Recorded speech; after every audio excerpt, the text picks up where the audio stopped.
Hello, and thank you for joining us today for WECO's How-To Kit to Employing Professionals Living with Disabilities. We have a lot to cover, so let's go ahead and get started.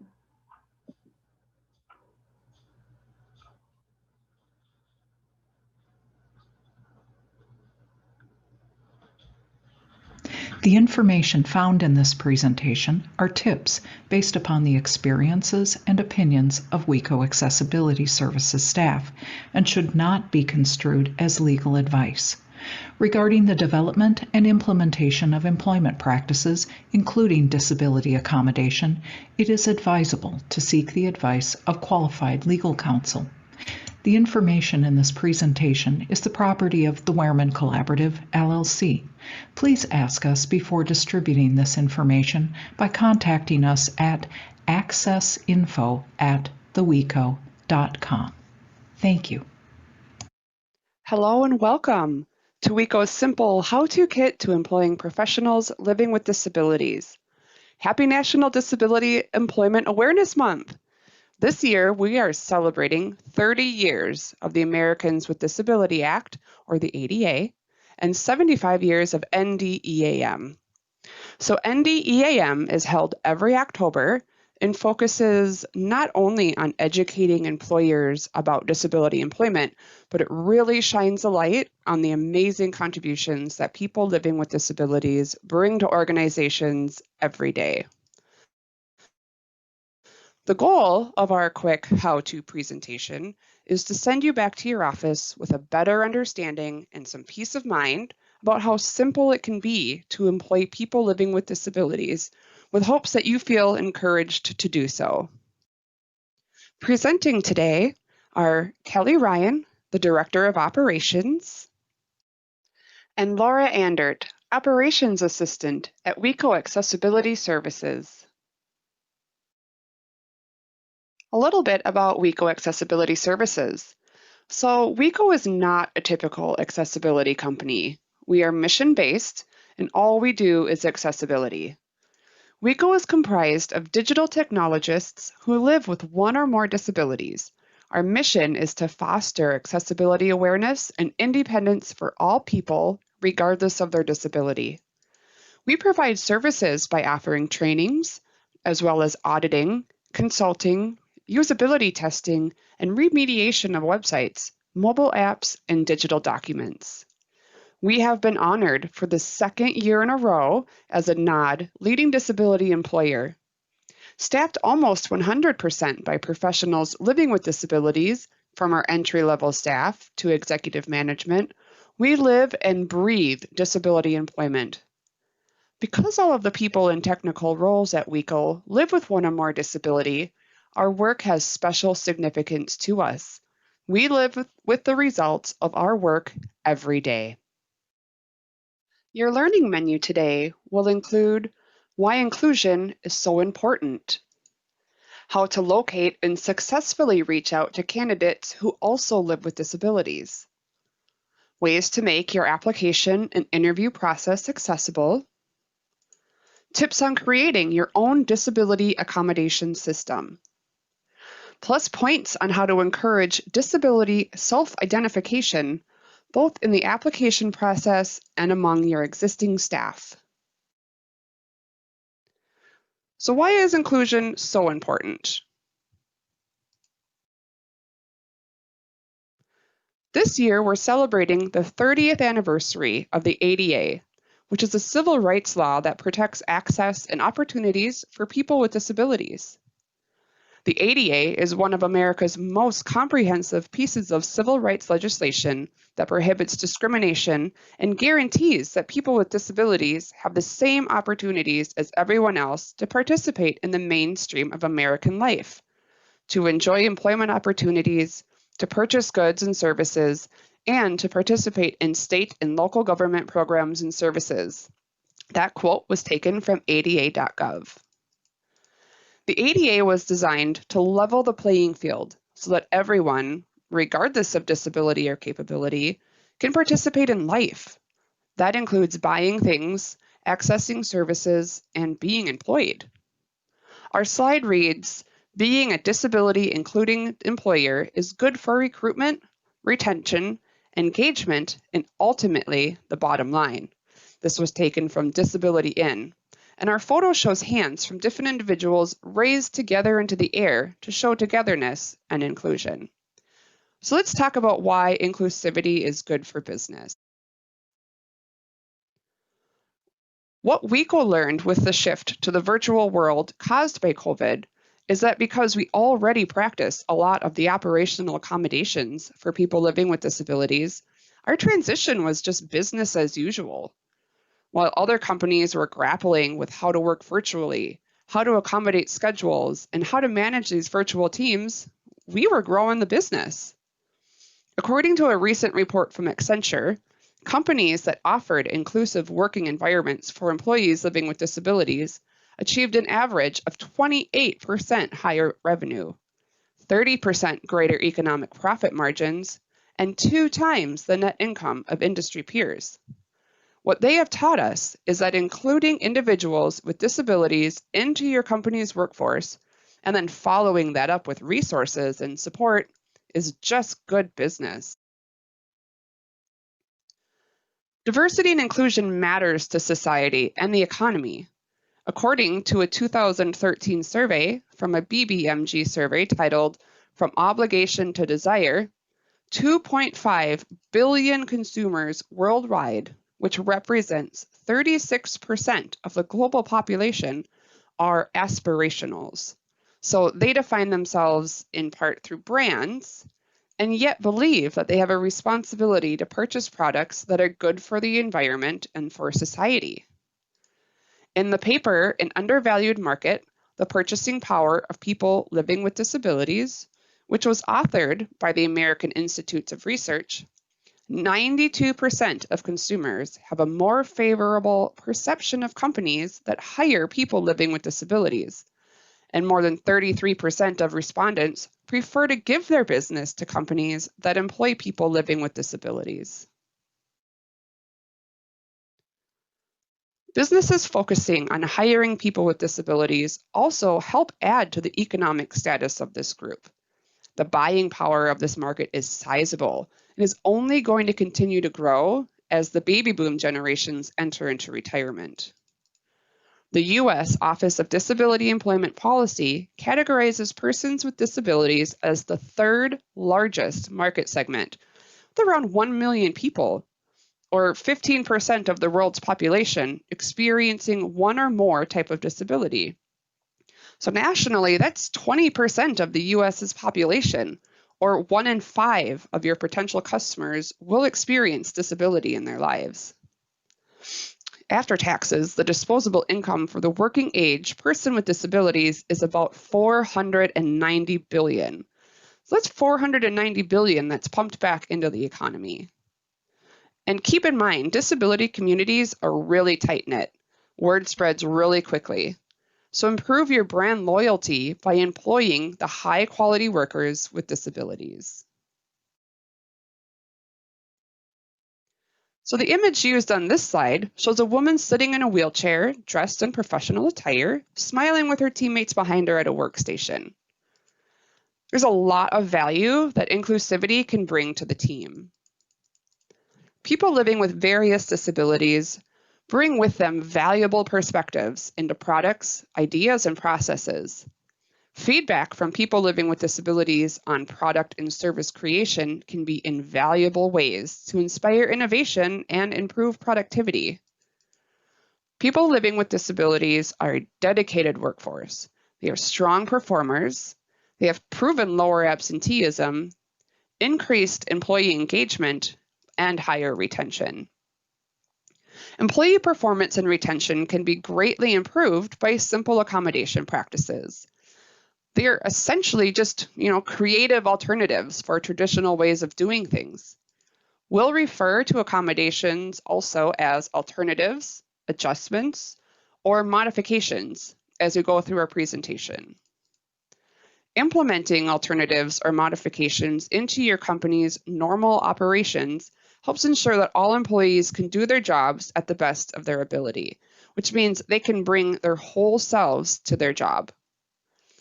The employee will be able to focus on work and not trying to find workarounds or alternate ways to complete their essential tasks.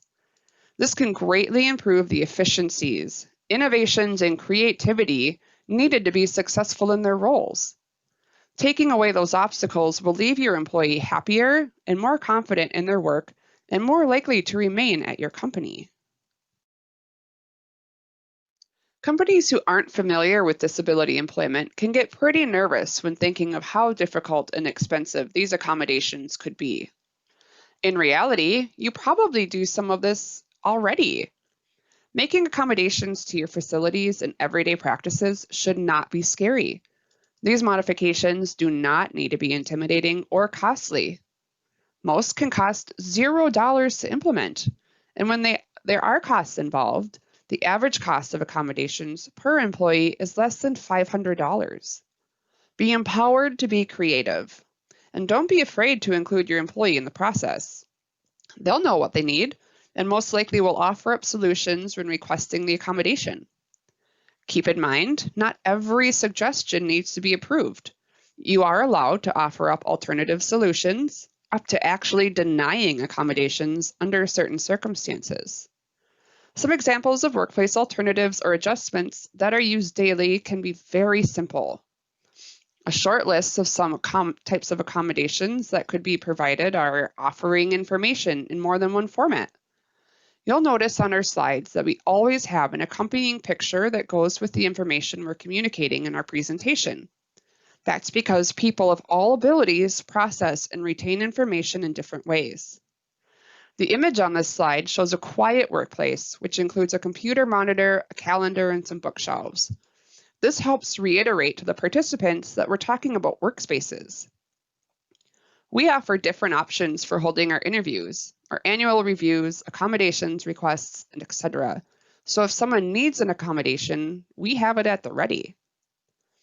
Another example could be providing large computer monitors versus smaller options as part of normal office equipment. You could have assistive devices available for computers like screen reader programs, talk-to-text programs available upon request. You can utilize community loan programs from organizations like Pacer, so you don't have to purchase them. You can test them out first, and it can be returned when they're no longer needed. This can be helpful if a person's disability was temporary or changes along the course of their life cycle at your company. Give employees access to quiet work areas with plenty of space to move around. WeGo rents from a co-op space where we can office with each other, but also have the option of quieter focus rooms that we can utilize if we need a more quiet area to concentrate. You can offer a choice of flexible work schedules. There's so many more, and we'll touch on the others as we continue on. I just wanted to give you an idea of how simple and easy these can be. These simple alternatives then are available for every employee, not just your employees who are living with disabilities. Who doesn't want a quiet workstation or a larger computer screen? We thought we would close this section by showing you some of the simple accommodations we make for our staff here at WeCo. As you'll see, most of these are just about thinking ahead and not going to a great deal of expense. Our founder and president, Lynn Wehrman, always says that the most frequent accommodation she makes in the workplace is to simply pull a chair out from a table so that someone in a wheelchair can join the meeting. Accommodations can be that simple. The top left photo also shows risers that we put under the conference room tables in some of our workstations. We actually just got these from Amazon. They're sturdy and they're clear. Most of the people working at Industrious don't know that they're in nearly all of the conference rooms now. We also put our Keurig coffee machine and office supplies like business cards on a low credenza so everyone can reach them. We label supply drawers with Braille from a special label maker, also from Amazon. The photo at the bottom of the slide shows our office space. Note how the workstations are against the walls. This makes it easy for power wheelchairs to get in and out, and for our staff who are blind to navigate the room and find their workstations. Not every accommodation request is simple. They can come in all shapes and sizes, but as you can see, with a little creativity and by working with the employee, A lot of these solutions can be done quickly and with little costs involved. We're going to talk about recruitment and ways to locate and reach candidates living with disabilities. Start with the people on your teams who recruit the talent. Sometimes when people haven't worked professionally or even known anyone personally that lives with a disability, it can be intimidating to start those interactions in a professional and protected scenario like recruitment and hiring. Consider some of these tips for your recruitment teams. Offer training to your recruitment officers and other staff to learn about and understand laws and protections like disclosure, discrimination, and equal opportunity to take the fear out of hiring. Offer disability awareness or adequate training to your managers, recruiters, and other players to help make them more comfortable with terminology and sensitivity. Earn Jan and nod after offer great resources to get started. Train them to understand the skills that people living with disabilities can bring to the table. We've already talked about PWD as a dedicated workforce with valuable perspectives and strong performances.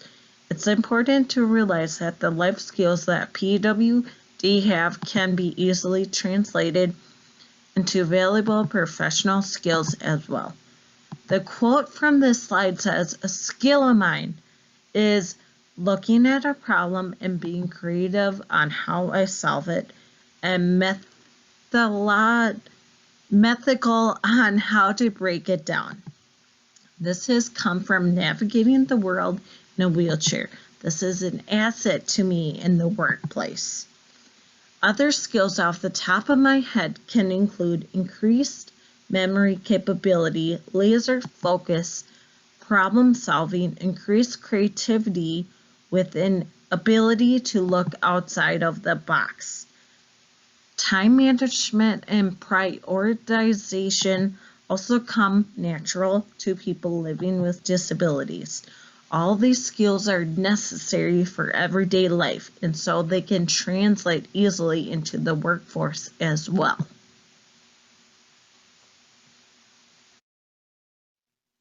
The vetting process needs to be done fairly by focusing on the applicant's qualifications, not their disability. This slide shows a woman in a wheelchair being interviewed by a gentleman sitting in a chair. Educate your teams to not underestimate the ability of a person with a disability. When contemplating whether a candidate is right for the job, think about role suitability first and disability accommodation second. Focus on their education and experience. Consider if they will be a good fit for your team and if they possess the desire to do a good job. If you do this and truly hire the best person for the job, the accommodation part will be the last complicated part of the process. At WECO, we found that accessibility is a very individual thing. Each person knows what they need and when we know that they are right for a position. We work together to make accommodation happen. It's extremely important to remember that accommodation needs are different and very separate from employability for most roles. While there are some instances in which a disability might make it impossible to perform certain types of work, the technology available to most of us makes it possible to accommodate most roles, particularly in the tech, knowledge, and retail sectors. In many cases, the disability of a person has little to no impact on their ability to perform the job.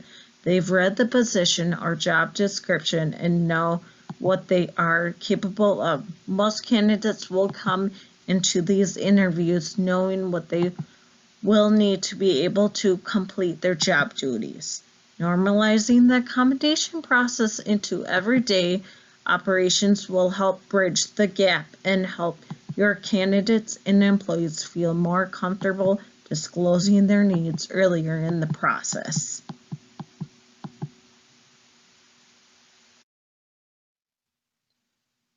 Second step in your recruitment process will be ensuring that the job descriptions or position postings are in accessible formats and are easily accessed by everyone. Some tips on making them accessible include: make sure the documents are accessible. Accessibility to screen readers is always a must, but also consider the content of the postings. Keep them simple, clean, and concise. Too much information, long lists, or scattered information can make it difficult for people living with cognitive disorders to process. Using numbered lists can really help when there are multiple duties, tasks, or requirements. Make sure that you have listed the essential job duties so it's clear to the applicant what will be expected of them. Like our image shows, the candidates can do a mental check of how their qualifications measure up to the expectations of the job duties. Add physical requirements to your job postings. Examples of physical requirements could be ability to sit, walk, stand, ability to speak, ability to lift, drive a vehicle.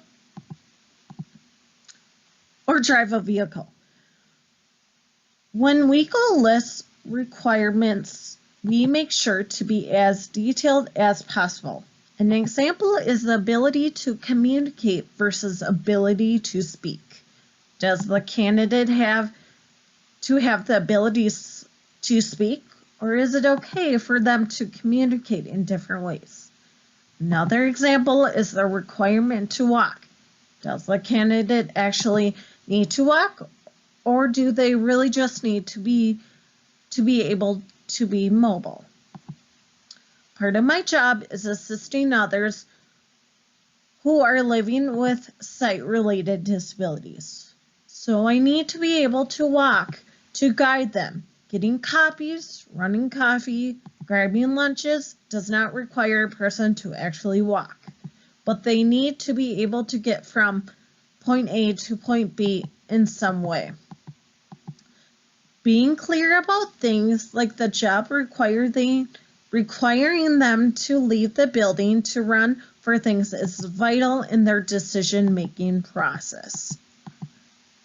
The applicant will need to decide if they can complete these essential job duties and physical requirements, either with or without accommodation, before they apply for the position. Don't be afraid to state that the accommodations may be available in order to complete these essential job requirements. When a job posting includes information about accommodations, it sets the tone of acceptance and inclusion to the applicants. It can help to build trust right from the start. Always have a person of reference for any candidates who may have questions, concerns, or difficulties with accessing your position postings.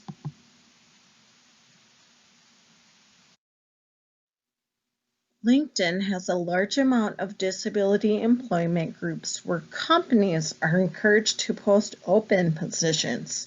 Our image shows lots of different people being linked together in a large web meant to represent all of the people in the candidate pool being linked together by different social media or community groups.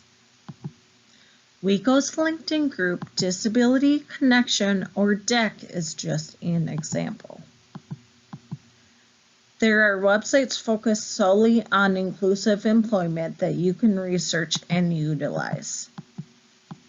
Utilizing community partners where membership can help your company to be recognized as an inclusive company can help you gain access to larger candidate pools of people living with disabilities. Move your job fairs online.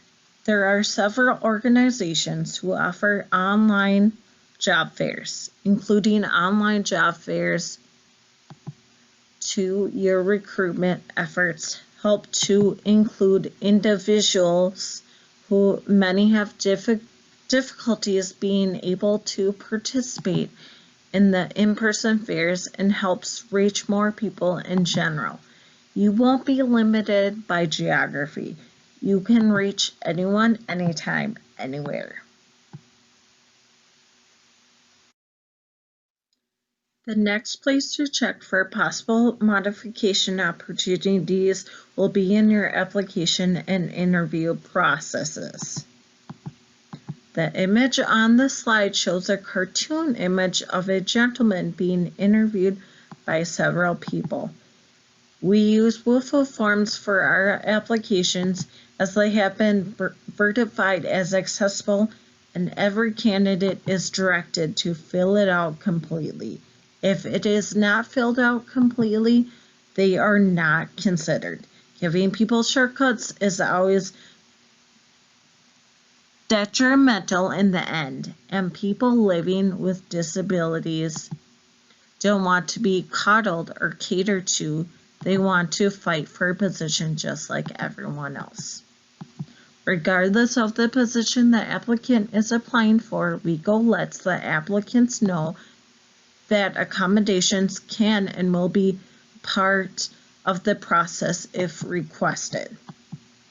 WECO has the accommodation consideration written right into our templates, so every single person we reach out gets told the same thing, regardless if the applicant is living with a disability or not. Let me know if you will require an accommodation to participate in the interview. Accommodations we have come across in interviews can vary from recruiting a job coach to attend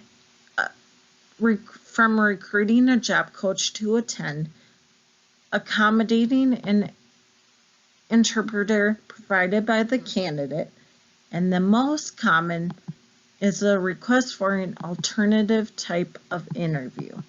We have several interview options available in case that request does come in, and they do.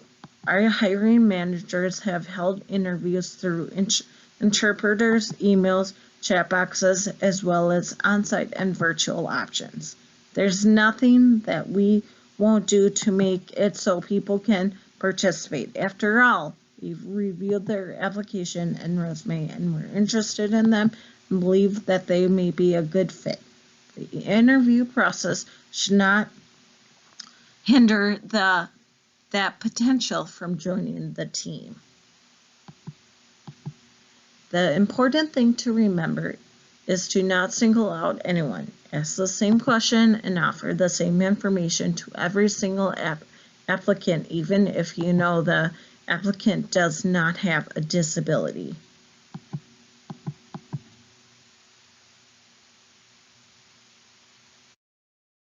I'm now going to turn this back over to Kelly to talk about creating an accommodation system.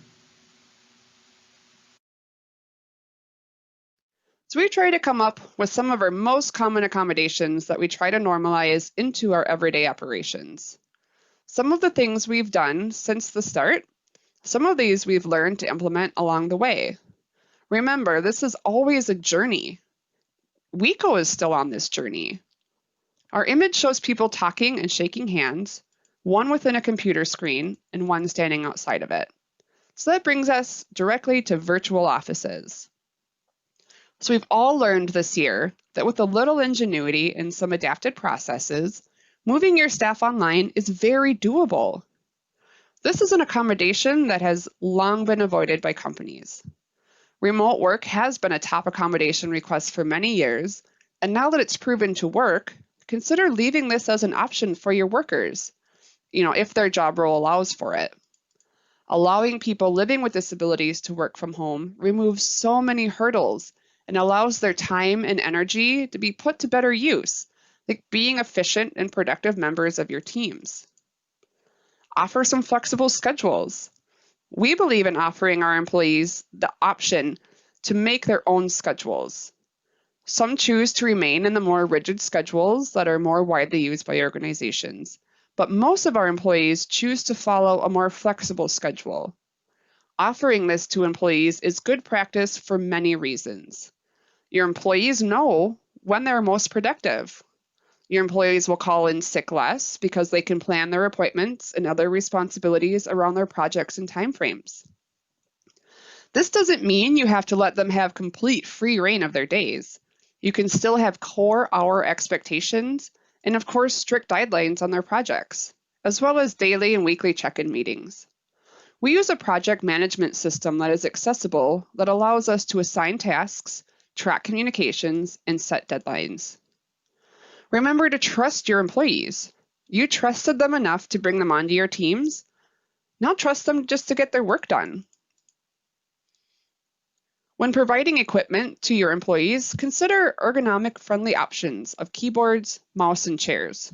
Footrests and monitor risers also help promote good posture and can help keep your employees healthy from day one on the job and can help to avoid accommodation requests for these in the future. And I wanted to talk again about precise job duties. It's not only important in job recruitment, it's important in everyday operations. It's vital for job seekers to know what the essential job functions are of a job that they're interested in applying for obvious reasons. But it's also important for current employees and their managers to know and understand their essential job functions because life happens.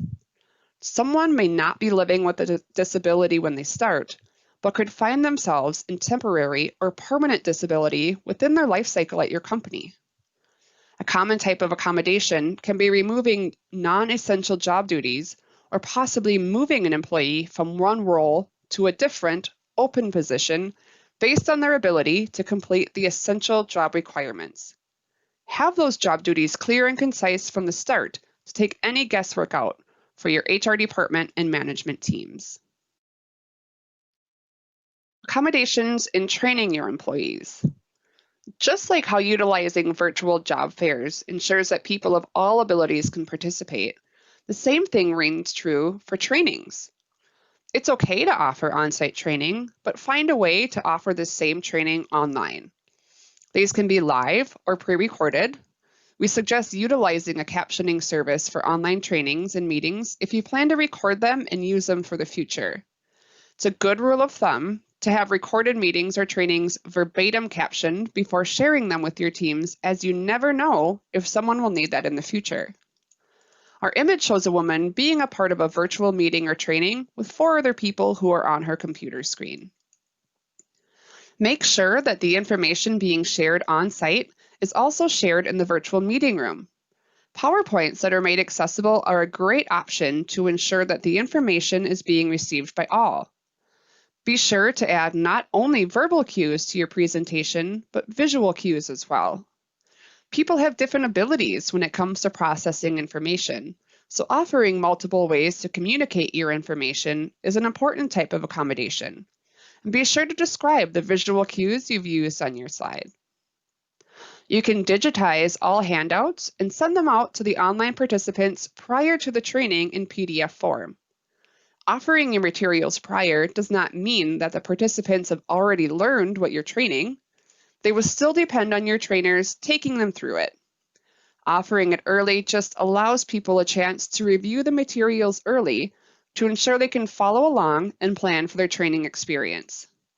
The goal of everyone is to get the most out of the time spent. Virtual training, supplying accessible documents in advance, captioning, and adding visual and verbal cues are all types of accommodations. You can easily make these a part of your training preparation process. So let's talk about the fun stuff. Who doesn't love a fun company picnic, happy hour, or dinner or award ceremony? So we'll talk about accessible company events. Our image shows a bundle of balloons inside of an office setting. WeCo live streams our Christmas parties and other award ceremonies. When we were on site, we invested in a camera that we could use so our employees who were out of state could still join us in Zoom. Now that we're all working virtually, we're realizing how amazing we can make these events. I'm talking a full-on production with glitz and glamour. Take into consideration your attendees' abilities. Could they attend the event and participate in it? Can they enter the building? Can they join the teammates at the tables? Are they able to participate in activities like raffles, motivational speakers, music, etc.? We have found that the best way to plan a big event is to ask the team members what they would like to do and how they would like to do it. We take polls all the time of our team. Who better to ask than the people who will be participating? When you send out your invites, ask in the invite if an accommodation would be required. You don't have to provide accommodations like captioning or ASL if it's not asked for. If you are ever unsure of what someone is capable of doing, simply just ask them. Orientation is very important in the hiring process. What a great time to let your new hires know how dedicated your company is, not only to their successes, but to them as people as well. Like our image shows, the word accepted in very large letters. Talk about the culture of acceptance and inclusivity at your company. Brag about the steps your company takes for inclusivity and accessibility and how proud you are of the process you're making. WeCo is very different from other companies where we're made up almost 100% of people living with disabilities. WeCo fosters the acceptance and normality of our staff talking about their disabilities and how they cope and how they utilize them as strengths in their roles at WeCo every single day. We joke about how WeCo as a whole is an ERG because we use each other as resources every single day. The first page of WeCo's accommodations training for all staff members talks about our culture of acceptance and inclusivity. We talk about how much we encourage self-disclosure, how we support our staff who have self-disclosed, but also how we protect those individuals. Our management and leadership teams will never disclose information to others. Our employees own their own stories and decide when they will share it. But the truth of the matter is that we can't help make modifications or adjustments for them if we don't know that they need them. People should never wait until there are performance issues to request accommodation, because they are still subject to disciplinary action. They should request their accommodation before any issues arise. The sooner they disclose, the sooner they can get back to business. So we have information in our orientation presentation, as well as live links we send out to them prior to the meeting. So directly following orientation, they know how and where to request their accommodation. It's very important that employees know and understand that we can't accommodate them if they don't disclose to us, that it's up to employees to reach out, but be aware, self-disclosure can be scary and really uncomfortable for a new employee. So it's our responsibility to make them feel empowered and protected in order to do so. I've attended several webinars and conferences this year focusing on inclusivity, and one of the most common practices being discussed is the annual self-identification survey. Now, this is different than self-disclosure and accommodations that aren't anonymous. This image on the slide shows 5 workers, with one of them having a visible disability as she is in a wheelchair. As a manager, you cannot tell visually if any of the other 4 people are also living with a disability. Not every employee is going to be comfortable with disclosing that information. This is where a self-identification survey comes in. Self-identification surveys contain data given voluntarily and anonymously about disability status within your organization and are used for statistical purposes only. Research done by Cornell University's Yang Tan Institute on Employment and Disability has shown that some of the main barriers to employees self-identifying are the risk of being fired or missing out on a promotion, risk of being treated differently, a desire for privacy, a risk of losing healthcare benefits, and 44% stated the fact that disability has no impact on their job performances.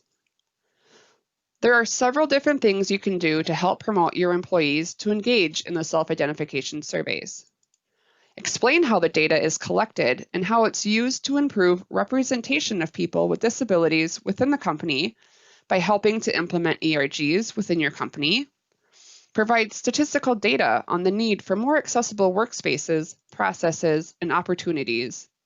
And it also helps normalize disability employment within the company. Another idea for you to consider is offering an opportunity to the employees who have self-disclosed or self-identified in the past to really be a part of that campaign. Having others tell their stories and offer encouragement can be very helpful in building confidence in others who are still a bit scared. Another suggestion is to encourage the company leaders to self-identify if they're comfortable with it, to show that this drive for inclusion comes from the top down. Creating and fostering an inclusive work environment is the best outcome of these self-identification surveys. There's no right or wrong time to run a campaign. A lot of the companies at Disability In conferences were discussing how they choose to start their campaigns about a month before open enrollment, so it coincides with it each year. So they always know when to start preparing and employees start to learn when to anticipate it.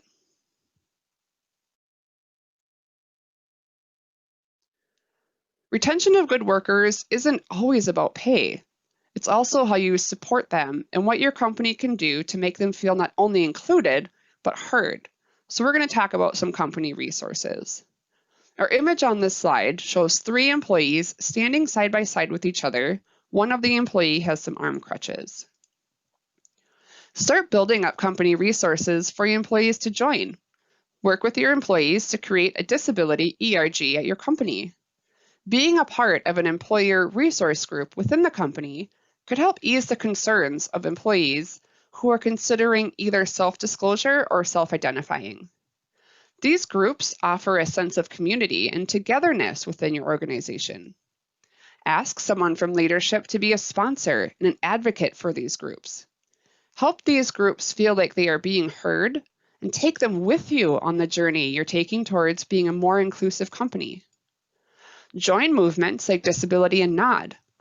These are organizations that recognize companies on inclusive journeys and are great resources, not only for your employees, but for your company as well. Take the Disability and Index to see where you are. Make goals to rank higher and higher each year. A great way to find out what your company is doing well, along with what could be improved upon in terms of accessibility and inclusivity, is to ask your employees for their feedback. Perhaps this year you take a poll to see where you stand, and next year you can implement the self-identification survey and do some bragging about the improvements you've made over the year. Anyone on WECO staff will tell you the same thing. If you are unsure of what we need, ask. If you need help coming up with modifications or adjustments that work for a situation, ask. If you want to schedule an event somewhere but are unsure if someone could attend, just ask.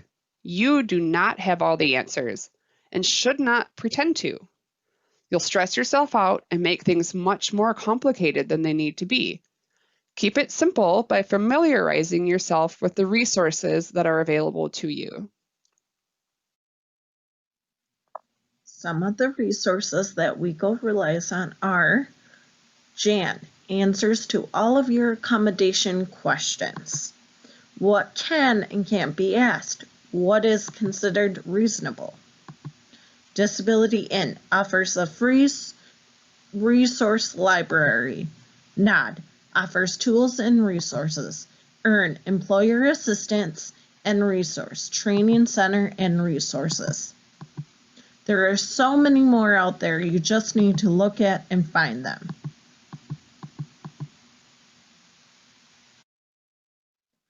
WECO offers a number of free webinars and workshops throughout the year. Watch for them on our website or sign up for our accessibility blog or quick tips email for notifications. Our accessibility blog comes out a few times each month, keeping you up to date in changes in digital accessibility. Our quick tips are a fast read learning guide, and remember to keep accessibility top of your mind. Both are written by our accessibility team and guest bloggers. Bookmark our free accessibility library as a reference for laws, guidance, and accessibility tools. It's a great resource, including our Make a Business Case for Accessibility section.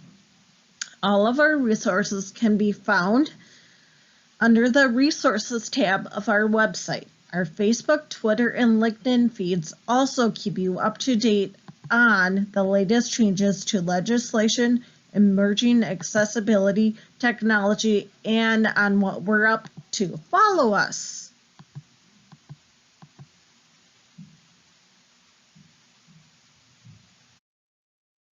Please know that you can contact us anytime at WECO. You can email accessinfo@theweco.com.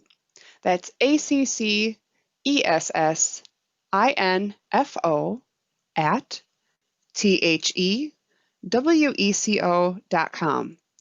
You can also call us at 855-849-5050, extension 1, or visit our website, theweco.com, THEWECO.com.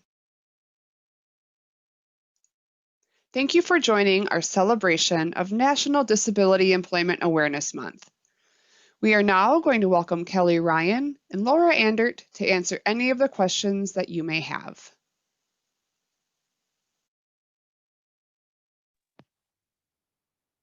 Hi there. Hello, everyone. Andy, did we have any questions come through during that presentation? I have not seen any come through in the chat. The first one would be, actually, can you explain what an ERG is? Laura, I know that you just did some research on that. Do you want to give a brief explanation on what an employee resource group is? Yes, I'm so glad this question came in. Thank you to Lynn. ERG stands for Employment Resource Group. And basically, I just have to say, this was so fun researching more and more about it. But basically, it's a leadership group in your company that comes together, or that is created by people who want to empower your employees and really stand for making the company as a whole. I want to say so much here. As a whole, basically want to make it as best as it can be. Whereas like employees of this leadership group come together and they come up with ways to make their mission more empowered. Kelly, can you help me with this? Yeah, There's just so much to say, but absolutely. Oh my gosh, I just love it, like talking about it. But yep, if you so can the see employee my resource, here. yeah, it can be all sorts of different groups. So obviously in this presentation, we're talking about people living with disabilities.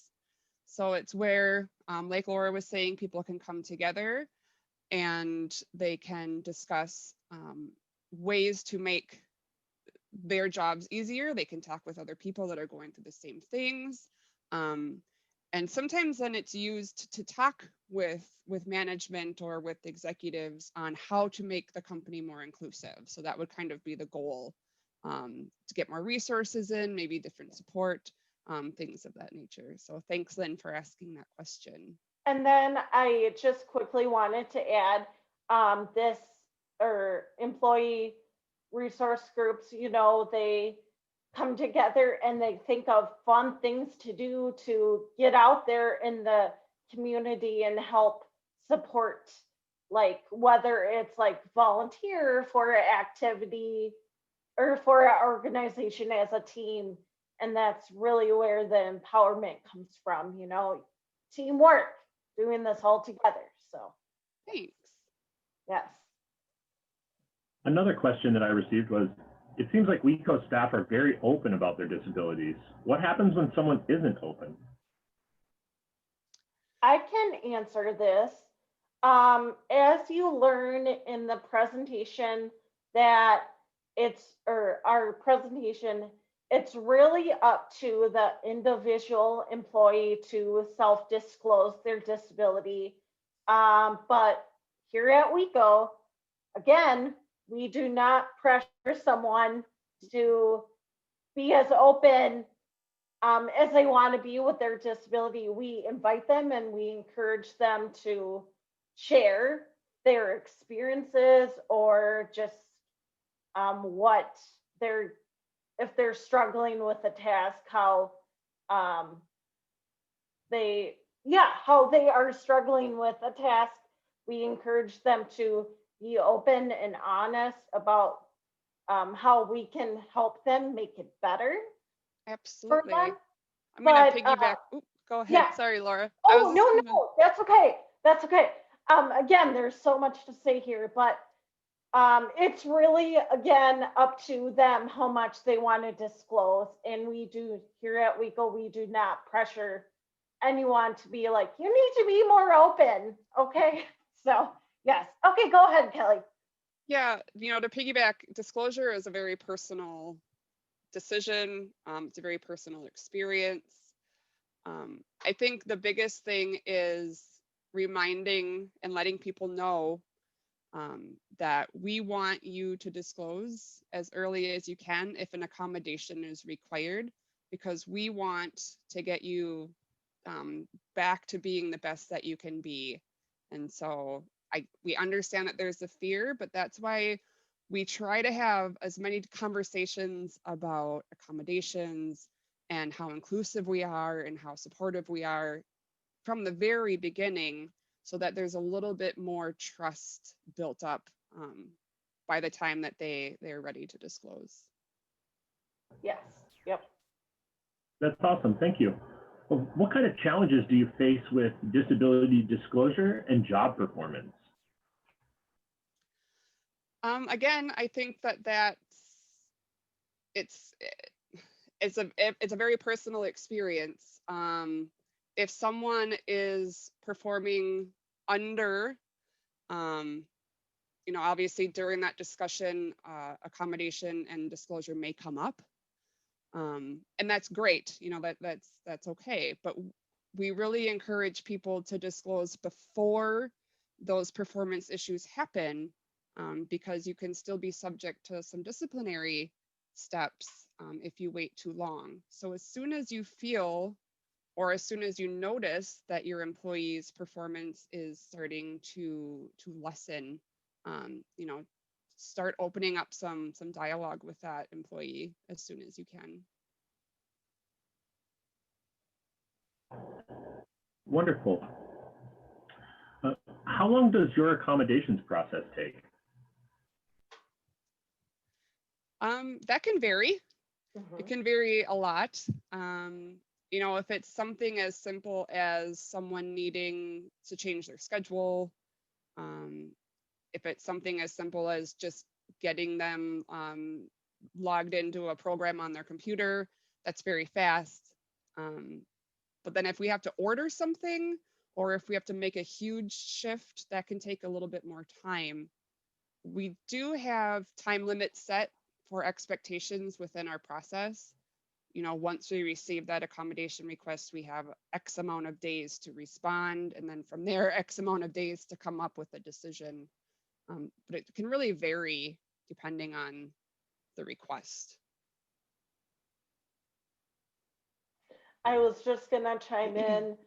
And yeah, basically, Kelly, what you've stated, it really depends on the accommodation employee is asking for. And we are here at WECO, I should say, we make it as a,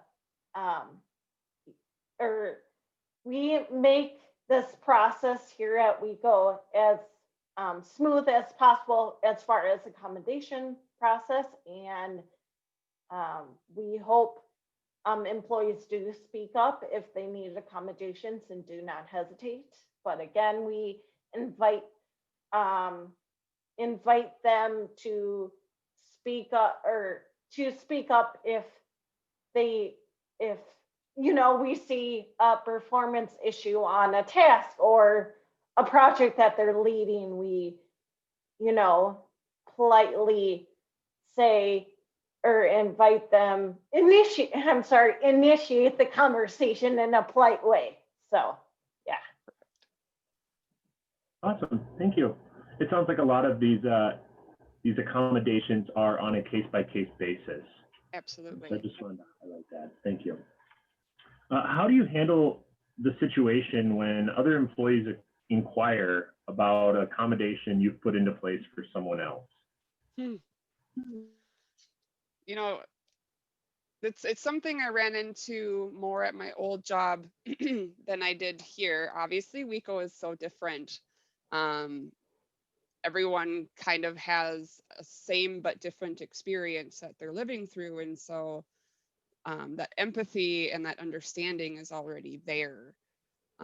I think for companies that aren't like WECO, it's all about building that culture. It's all about training your employees and your management on disability employment, disability sensitivity, things of that nature. But really getting that culture in there of acceptance and support.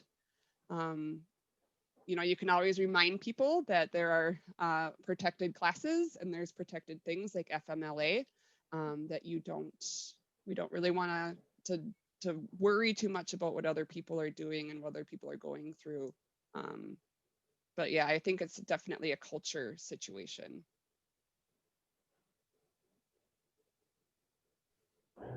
Awesome, thank you. If anyone else has any other questions, feel free to put them in the chat either to everyone or to the WECO Accessibility Services account. I have one last question I'd like to ask, which is, how do you communicate the accommodation process to staff? And how do you ensure that it's accessible? I'm sorry, you kind of cut out. How do we do what? I'm sorry about that. How do you communicate the accommodation process to your staff and how to ensure that that's accessible? Laura, do you want me to take it? Yeah. Okay. And then I'll chime in after. Sure. Yeah. Go ahead.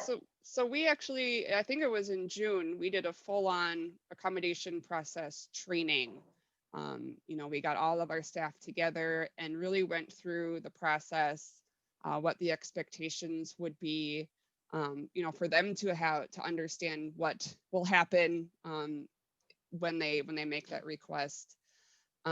We also have several places within our systems where we have links, because we use forms a lot. So we have Word docs and the option to fill out a form. So we have live links to those forms using platforms that we know are accessible. We've actually had our people test them so that people have access to them whenever they need them. We have it listed in our intranet. We pretty much have it everywhere saying, hey, use us if you need us. So through training, in orientation, we talk about it, and it's housed in several places within WECO.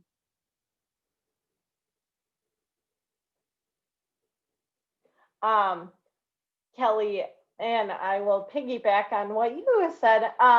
Just to comment, like, Kelly, you know, when you came on board with WECO, you thought of the brilliant idea of using more WUFU forms. And my gosh, those WUFU forms are just so great. I mean, that we use here at WECO because they are accessible and they're pretty smooth going. And I'm just saying, for like filling out forms, you know, versus a Word doc or any other documentation program, like I would say, in my opinion, forms are the easiest way for communicating to get to get what you want requested to your employer. Yes.